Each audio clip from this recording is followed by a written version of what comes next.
Folks, since the social media powers that be are most likely going to suppress this video because of the information I'm about to tell you, that's readily available, mind you, I have to make a point to ask you to share this video if you think that these things that need to be said are important and that as many people need to know about these things as possible. All that said, it appears as though our government is actively working to intimidate, silence, and possibly eliminate at least half of the country that doesn't agree with them. Hey everybody, your resident man in black is back for another edition of the best kept secret in the conservative movement, Things That Need to Be Said. For MRC-TV, I'm Nick Kangadis. Really quick, I'd love it if all of you could head on over to Rumble, subscribe to our channel, and hit that plus button. And no matter where you watch our videos, please share, like, and don't be afraid to leave a comment. I love to read what you guys have to say, and I couldn't do what I do without all of you. Now, on with the show. So y'all need to be made aware of some things if you aren't already, and while a good portion of us either already had an idea or are news junkies enough to know these things, what our current government is allegedly trying to pull on all of us, their bosses, needs to be put together, at least briefly, so that we, the people, have the knowledge of what our servants, both elected and unelected, are doing in order to, I don't know, bring down the greatest country in the history of mankind. We can speculate on why they're doing what they're doing and have already done, whether it's to strengthen their establishment demo-publican uniparty or weaken the country enough to make us part of some World Economic Forum wet dream of a globalist utopia for elites and a hellscape for the average person. Whatever the case might be, we must first begin by identifying what they're doing, previously, currently, and possibly in the future. So let's take a look at the most recent revelations and allegations against our unfaithful government. There's two things in particular I want to bring to your attention today, and I will be doing more to expose what our employees are doing on our dime in the future. Why? Because these most definitely are things that need to be said. John Solomon, veteran journalist and editor-in-chief of Just the News, reported in the last couple of days on the White House's knowledge of moves against former President Donald Trump. President Joe Biden's regime denied all prior knowledge of the raid on Trump's Mar-a-Lago home, as well as the DOJ's actions leading up to it. Remember this? Was the president or anyone at the White House aware of that search warrant, or has anyone at the White House or the president been briefed in the aftermath of that search warrant being executed? No. The president was not briefed, was not aware of it. No one at the White House was given a heads up. No, that did not happen. Well, allegedly. The lie detector test determined that was a lie. According to Solomon, not only did the White House know of the eventual raid on Trump's home, they worked directly with the Justice Department, the National Archives, and the FBI in an effort to discredit the former president as well as get rid of whatever executive privilege he had in place that protected classified conversations while he was in office. Now hang in with me here. You need to know this. Quote, long before it professed no prior knowledge of the raid on Donald Trump's estate, the Biden White House worked directly with the Justice Department and National Archives to instigate the criminal probe into alleged mishandling of documents, allowing the FBI to review evidence retrieved from Mar-a-Lago this spring and eliminating the 45th president's claims to executive privilege, according to contemporaneous government documents reviewed by Just the News.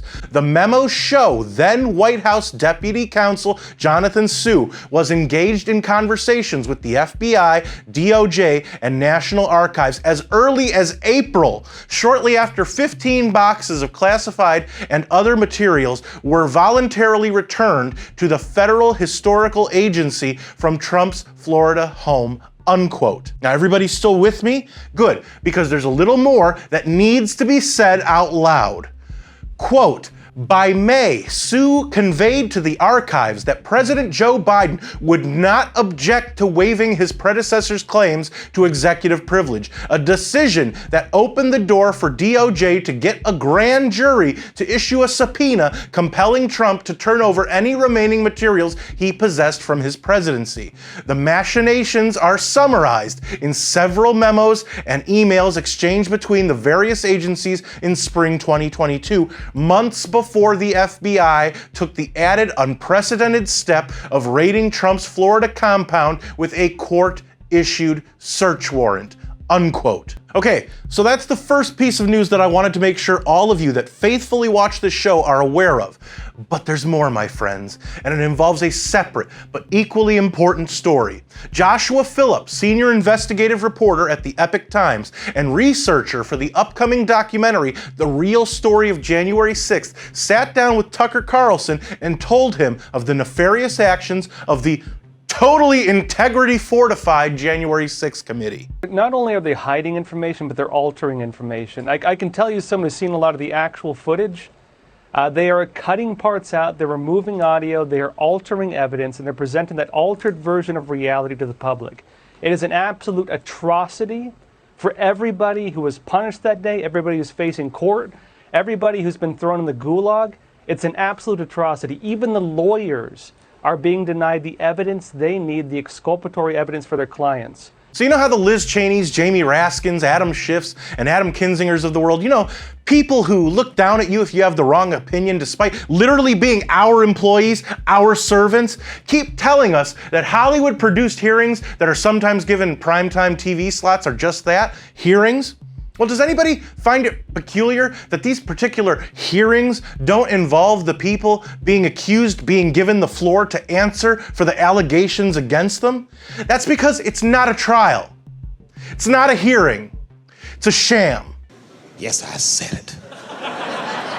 It's an intimidation tactic by establishment hacks in our government that we pay for to exist in the first place to show the people that this is what happens to you when you mess with the elite, the people looking down from their Greek-columned buildings, literally dictating to you how they think you should live, because not only is it what they publicly say is the best for you, it's the most convenient way to keep you out of their way.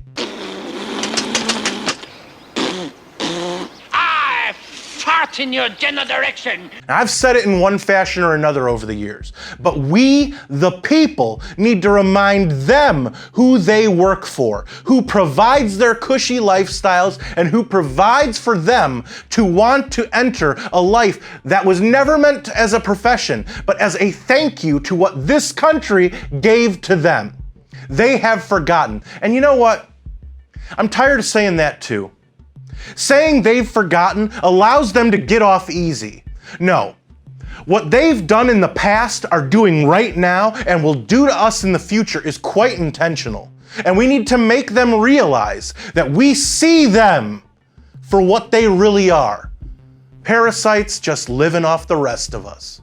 So, how long until I'm put in a gulag or visited by one of the 87,000 new IRS agents? Because I know these were things that needed to be said. If you agree, let me know in the comments, where I do read most and reply to some. And don't forget to subscribe to our channel on Rumble and hit that plus button. If you like this video, don't forget to share, comment, and give it a thumbs up. Those are the best ways to help these videos reach more people, and it's the best way to let us know you want us to keep these videos coming. Subscribe to our channel and hit that notification bell so that YouTube might actually let you know when MRC-TV comes out with a new video if they haven't censored it or taken it down yet. Like us on Facebook and check out more of our work at MRCTV.org. For MRC-TV, I'm Nick Kangadis.